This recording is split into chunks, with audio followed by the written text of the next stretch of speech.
Hello friends, welcome in medicine and GK with Dheeraj sir. तो बच्चों, आज हम आपके लिए टॉपिक लेके आए हैं जिसको हम न्यूरोबायोलॉजी के नाम से भी जानते हैं। अब इसमें हमारे कुछ केमिकल हॉर्मोन्स होते हैं जो कि एज ए मैसेंजर की तरह भी काम करते हैं हमारी बॉडी के अंदर। तो आज हम डिस्कस करने वाले हैं उनके बारे में। जैसे आपका डोपामाइन हो गया, आपका सेरोटोनिन हो गया, सेरोटोनिन हो गया, ठीक है, आपका नोर इपिनेफ्रिन हो गया और आपका एसिटाइल कोलिन हो गया। ठीक है, तो इन सब के बारे में आज हम डिस्कस करने वाले हैं। तो इस लेक्चर में हम डोपामाइन और सेरोटोनिन के बारे में डिस्कस करेंगे। तो चलिए फिर देख लेते हैं न्यूरोबायोलॉजी क्या होती है। जो आपके ब्रेन से या जो आपके न्यूरॉन से संबंधित जो बायो होती है उसको हम न्यूरोबायोलॉजी कहते हैं। जिसके अंदर हम न्यूरॉन्स की स्टडी करते हैं उसको भी हम न्यूरोबायोलॉजी के नाम से जानते हैं। तो सबसे पहले अगर हम बात करें it is the study of the brain and nervous system which generate sensation, perception, movement, learning, emotions, many of the functions that makes us human. ठीक है बच्चों, तो इसमें क्या होता है, एक प्रकार से जो स्टडी करी जाती है, ठीक है, ब्रेन या फिर नर्वस सिस्टम की, जो कि वहाँ से क्या क्या चीज़ें जनरेट होती है। आपका सेंसेशन परसेप्शन होता है, ठीक है, जिससे सेंसेशन क्या होता है, जिसे आप छू के एहसास कर सकते हो। ठीक है, मूवमेंट, किस तरीके का मूवमेंट हो रहा है, लर्निंग कराने में मदद कर रहा है, इमोशंस, ठीक है, और बहुत सारे फंक्शंस जो ह्यूमन की बॉडी से जुड़े हुए होते हैं, जो ह्यूमन की जो बिहेवियर एक्टिविटी है उनसे संबंधित सब क्या होते हैं, हमारी वो न्यूरोबायोलॉजी ही होती है। ठीक है बच्चों, इतना समझ में आ गया। चलिए, अब इसमें है हमारा फर्स्ट डोपामाइन। ठीक है, तो डोपामाइन बहुत अच्छा टॉपिक है, तो इसके बारे में हम डिस्कस करेंगे। तो सबसे पहले बात, तो अगर डोपामाइन की हम बात करें बच्चों, मैकेनिज्म ऑफ एक्शन की, तो देखो ये किस तरीके से कहाँ कहाँ अपना एक्शन शो करता है। तो सबसे पहला है हमारा बिहेवियर कोग्निशन। ठीक है, तो बिहेवियर आपका किस तरीके का है या किस तरीके का बन रहा है। कोग्निशन मतलब एक प्रकार की अनुभूति होती है। ये क्या होती है, एक प्रकार की अनुभूति किस प्रकार की बन रही है। दूसरा अटेंशन, नेक्स्ट आपका स्लीप, नेक्स्ट आपका इनिबिशन ऑफ प्रोलैक्टिन प्रोडक्शन। ठीक है, ये जो आपका प्रोलैक्टिन हार्मोन होता है उसके प्रोडक्शन को ये क्या करता है, इनिबिट करा देता है। नेक्स्ट आपका मूवमेंट कराने में भी मदद करता है, और नेक्स्ट है आपका मेमोरी एसेट्रा। ठीक है, तो इसका ये मैकेनिज्म ऑफ एक्शन है डोपामाइन का। इन सब चीज़ों पे ये ऐसे ऐसे वर्किंग करता है। चलिए, दूसरी चीज़, precursor L dopa is synthesize in brain and kidney. ठीक है बच्चों, देखो ये कितना अच्छा पॉइंट है कि इसमें जो आपका एल डोपा होता है आपका, वो सिंथेसाइज इसमें होता है, आपका जो ब्रेन होता है और किडनी होती है। ठीक है, नेक्स्ट पॉइंट है आपका dopamine functions in several parts of the peripheral neuron nervous system. और जो डोपामाइन जो फंक्शंस काम करते हैं, जो उसके पार्ट्स होते हैं, वो किस में आते हैं, आपके जो पेरिफेरल जो पीएनएस होता है, पेरिफेरल नर्वस सिस्टम होता है उसके अंदर। नेक्स्ट है आपका, अगर हम बात करें तो in blood vessels, blood vessels के अंदर ये क्या करता है, it inhibits norepinephrine release and act as a vasodilators relaxation. तो ब्लड वेसल्स में इनिबिशन करता है किसको, जो आपका नॉरएपिनेफ्रिन होता है उसको रिलीज कर देता है, और एक्ट कैसे करता है, किस प्रकार का एक्शन दिखाता है, वासोडाइलेशन का, और तब जाके वहाँ पे क्या होता है, एक प्रकार से रिलैक्सेशन होता है। ठीक है, नेक्स्ट है आपका इन द किडनी।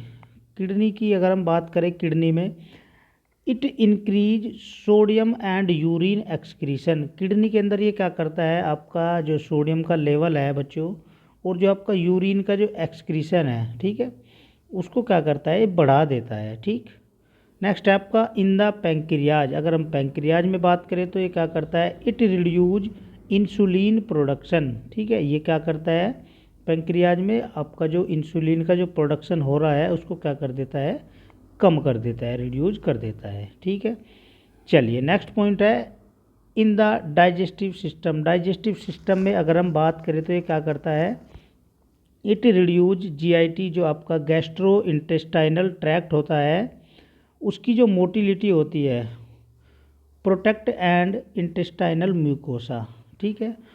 जो आपकी जो गैस्ट्रो इंटेस्टाइनल ट्रैक्ट होता है बच्चों, उसकी जो मोटिलिटी मतलब जो उसकी गति होती है उसको क्या करता है, कम करता है एक प्रकार से, और प्रोटेक्ट इंटेस्टाइनल म्यूकोसा, और जो इंटेस्टाइनल का जो म्यूकोसा है उसको प्रोटेक्ट करता है, ठीक है। चलिए अब बात करते हैं हम इसके सिम्टम्स। तो सिम्टम्स देख लेते हैं। सिम्टम्स भी दो प्रकार के हैं। तो सबसे पहला है हमारा एक्सिस ऑफ डोपामाइन। अगर सिम्टम्स में जो डोपामाइन का लेवल है वो क्या होगा, एक्सिस हो गया, ठीक है। तो उस कंडीशन में क्या क्या होगा तो देख लेते हैं। सबसे पहला अननेसेसरी मूवमेंट, एक प्रकार का अननेसेसरी मूवमेंट आप करना स्टार्ट कर दोगे। दूसरी चीज़ रिपीटेटिव टिक्स। रिपीटेटिव टिक्स क्या होते हैं बच्चों, ये एक प्रकार का हमारे ब्रेन से जुड़ी हुई सब बीमारी होती है, जिसको ये जो छोटे बच्चे होते हैं लगभग 4 से 5 साल के जो बच्चे होते हैं उनमें देखी जाती है। और जो मेल होते हैं, जो फीमेल के अंदर ये बहुत ही कम होता है, मेल में ज़्यादा होता है। तो उसको हम रिपीटेटिव टिक्स बोलते हैं एक प्रकार से, वो एक अनबिहेवियर चेंज हो जाता है उनका, ठीक है। नेक्स्ट है आपका साइकोसिस। साइकोसिस की प्रॉब्लम हो सकती है। नेक्स्ट है आपका हाइपर सेक्सुअलिटी।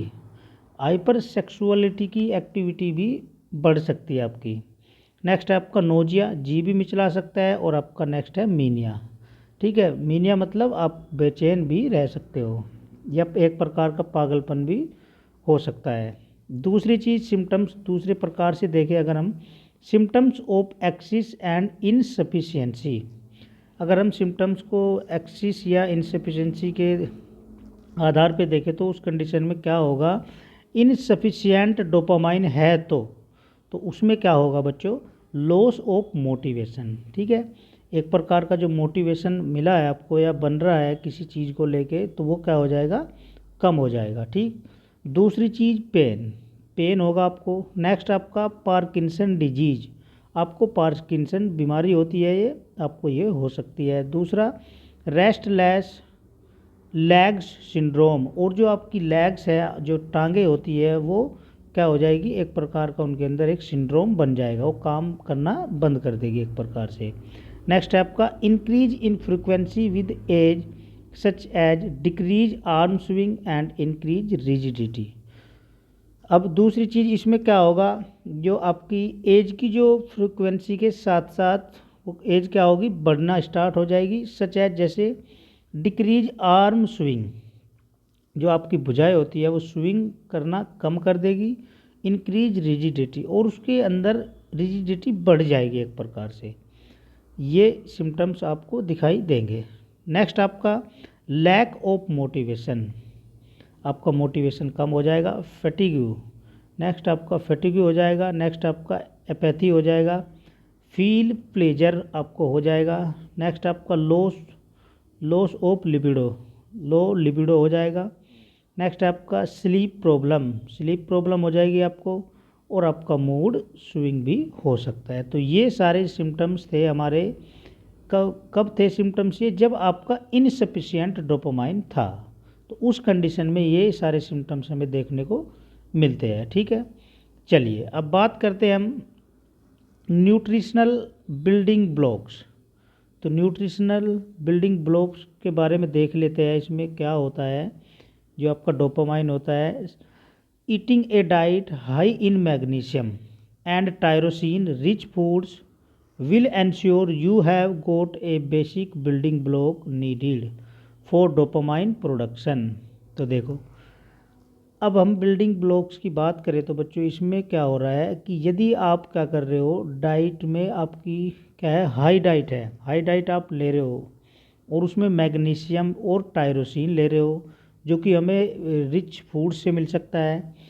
उस कंडीशन में क्या होता है, जो आपका बिल्डिंग ब्लॉक्स की जो आवश्यकता होती है डोपामाइन के लिए, तो उस कंडीशन में क्या होगा, आपका जो डोपामाइन का प्रोडक्शन है वो क्या हो जाएगा, बढ़ जाएगा। अगर आप अपनी खाने में क्या कर रहे हो, मैग्नीशियम या टायरोसिन की हाई डाइट ले रहे हो, ठीक है। चलिए अब इसमें देख लेते हैं हाई डाइट वो किस प्रकार की है। जैसे चिकन हो गया आपका, एप्पल्स हो गया, आलमंड हो गया, बनाना, चॉकलेट। चॉकलेट से बहुत ज़्यादा होता है बच्चों, ये बात ध्यान रखना। नेक्स्ट आपका ग्रीन लीफी वेजिटेबल्स, हरी पत्तेदार सब्जियां, सीसम हो गया आपका, पंपकिन कद्दू हो गया, और आपका टर्मेरिक हल्दी। हल्दी और चॉकलेट, इनसे बहुत ज़्यादा होता है आपका जो डोपामाइन होता है, building blocks, as a building blocks काम करता है। चलिए अब नेक्स्ट है आपका मेडिकेशन। तो मेडिकेशन में क्या होता है, जो आप लीवोडोपा ले सकते हो या कार्बिडोपा। लीवोडोपा कार्बिडोपा में ही चेंज हो जाती है हमारी बॉडी के अंदर जब जाती है, इसका हम कॉम्बिनेशन भी ले सकते हैं। नेक्स्ट आपका रेजरपेरिडोन, हेल्डोल, और आपका जाइपिरेक्सा। नेक्स्ट आपका मेटाक्लोप्रोमाइड, ठीक है, जो कि क्या होती है, एक आपकी एंटी इमेटिक की तरह भी काम करती है मेटाक्लोप्रोमाइड। ठीक है बच्चों, इतना हो गया। चलिए अब बात करते हैं मे इंक्रीज डोपामाइन। जब आपका डोपामाइन इंक्रीज हो सकता है तो किन किन कंडीशन से हो सकता है। तो देखो, डोपामाइन जब बढ़ सकता है, ग्रीन टी, अगर आप ग्रीन टी पी रहे हो तो उस कंडीशन में क्या होगा, आपका डोपामाइन का जो लेवल है वो बढ़ सकता है या बढ़ जाता है। नेक्स्ट आपका रोडोलिया, रोडोलिया रोजिया, ये एक प्रकार का फूल होता है, इससे भी। और नेक्स्ट है आपका गोल्डन रूट। ठीक है, तो इससे क्या हो सकता है, आपका जो डोपामाइन है वो इंक्रीज हो सकता है। ठीक है बच्चों, इतना समझ में आ गया। चलिए अब कुछ सिम्टम्स इसमें इंक्लूड करे गए हैं। यदि आप लिथियम यूज कर रहे हो या लिथियम आपने ले लिया है तो उस कंडीशन में क्या हो सकता है आपके साथ, हाई फीवर आ सकता है, कन्फ्यूजन की प्रॉब्लम हो सकती है, रिजिड मसल्स, बीपी बढ़ जाएगा, स्वेटिंग पसीना आएगा, और फास्ट हार्ट रेट आपकी हो जाएगी। तो ये हमने डोपामाइन के बारे में डिस्कस किया है, आपको आशा करता हूँ बहुत अच्छे से समझ में आया होगा। चलिए अब नेक्स्ट बात करते हैं हम नोर इफिनेफ्रिन। तो इसमें हमारे दो टॉपिक बचेंगे बच्चों, कौन कौन से, सेरोटोनिन और आपका एसिटाइलकोलिन। ठीक है, ये दोनों जो टॉपिक है आपके, हम सेकंड पार्ट में डिस्कस करेंगे। तो आज हमने डिस्कस करा है डोपामाइन और आपका नोर एपिनेफ्रिन। तो नोर एपिनेफ्रिन देख लेते हैं बच्चों, इसमें क्या होता है। चलिए, ये भी एक प्रकार का हमारी बॉडी के अंदर केमिकल्स, हॉर्मोन्स ही होता है जो एज ए केमिकल काम करता है। तो इसकी फंक्शन की अगर हम बात करें बच्चों, तो ये क्या होता है, इस काम कैसे करता है, fight and flight excitatory neurotransmitter. देखो, जो आपका नोर एपिनेफ्रिन होता है बॉडी के अंदर, ये एक प्रकार का न्यूरोट्रांसमीटर होता है। और कौन सा होता है, एक्साइट करने वाला, उत्तेजना को बढ़ाने वाला, एक्साइटमेंट जो होता है। ठीक है, और फाइट एंड फ्लाइट ये कहता है कि या तो आप करो या मरो। ठीक है, या तो करो या फिर भाग जाओ। तो ये क्या करता है, न्यूरोट्रांसमीटर एक्साइटेटरी ट्रांसमीटर होता है। फाइट एंड फ्लाइट मतलब करो या भाग जाओ। दूसरी चीज़, इम्प्लिकेटेड इन मोटिवेशन, और आपका जो मोटिवेशन है उसमें इम्प्लीकेशन कराने का भी मददगार करता है ये। ठीक है, चलिए अब बात करते हैं हम इसकी सिम्टम्स ऑफ इनसफिशिएंसी। तो सिम्टम्स ऑफ इनसफिशिएंसी देख लेते हैं एक बार, इसकी क्या क्या सिम्टम्स है। तो सबसे पहली बात तो when face with severe stress, the stress response system activates raising norepinephrine and stress hormone. जब आप क्या कर रहे हो, ज़्यादा सीवियर स्ट्रेस के साथ आप फेस कर रहे हो, ठीक है, तो उस कंडीशन में क्या होगा, जो आपका स्ट्रेस रेस्पॉन्स सिस्टम है वो क्या हो जाएगा, एक्टिवेट हो जाएगा। और उस कंडीशन में क्या होगा, आपका जो नोर एपिनेफ्रिन है बच्चों और आपका स्ट्रेस हार्मोन है वो क्या हो जाएगा, बढ़ जाएगा। ठीक है, दूसरी चीज़ इसमें क्या होगा, this increase arousal, increase insomnia, anxiety, depression, irritability और इमोशनल। और जब बढ़ जाएगा तो उस कंडीशन में क्या होगा, आपको इंसोमोनिया हो सकता है, एक प्रकार का पागलपन हो सकता है आपकी बॉडी के ब्रेन के अंदर, एंजाइटी चिंता बढ़ जाएगी, डिप्रेशन के शिकार हो जाओगे आप, इरिटेबिलिटी चिड़चिड़ापन हो जाएगा और आपको इमोशनली आप फेल हो जाओगे। तो ये सारी चीज़ें आपके साथ हो सकती है अगर आपका नॉरएपिनेफ्रिन का लेवल बढ़ रहा है। ठीक है, चलिए अब बात करते हैं हम सिम्टम्स ऑफ एक्सेस। अगर ज़्यादा मात्रा में आप का जो लेवल है वो बढ़ जाता है तो उसमें क्या होता है बच्चों, जो आपका ADHD है और आपका और प्रॉब्लम्स विद कंसंट्रेशन, आपकी जो प्रॉब्लम्स के साथ साथ जो आपकी कंसंट्रेशन जो पावर है वो भी क्या हो जाएगी, बढ़ जाएगी। दूसरी चीज़, आप डिप्रेशन के शिकार हो जाओगे, एंजाइटी हो जाएगी और आपका पोर स्लीप, आपको नींद भी नहीं आएगी। ठीक है, तो नींद नहीं आएगी तो आपके बॉडी के शरीर के अंदर ये तो कोई ऐसी चीज़ें चलती रही होगी कि जिससे आप बेचैन हो। ठीक है, तो उस प्रकार की समस्या हमें देखने को मिल सकती है। इतना हो गया। चलिए अब बात करते हैं हम न्यूट्रिशन। न्यूट्रिशन में हम क्या क्या ले सकते हैं, तो टायरोसिन रिच फूड। अगर हम टायरोसिन रिच फूड्स ले रहे हैं, इसमें कौन कौन से हमारे, एक तो बीन्स होती है हमारी, लेग्यूम्स होती है, आपका चिकन होता है, चीज़ होता है, पनीर, बनाना होता है, आपका अंडा होता है, फिश होती है और आपका सी फूड होता है और मीट होता है एसेट्रा। और भी बहुत सारे रिच फूड्स हैं जो आप ले रहे हो या ले सकते हो। ठीक है बच्चों, इतना समझ में आ गया। चलिए अब नेक्स्ट है आपका, तो आज का टॉपिक हमारा यहीं कवर होता है बच्चों। आज हमने डोपामाइन और नॉरएपिनेफ्रिन के बारे में डिस्कस किया है। ये पार्ट फर्स्ट है हमारा।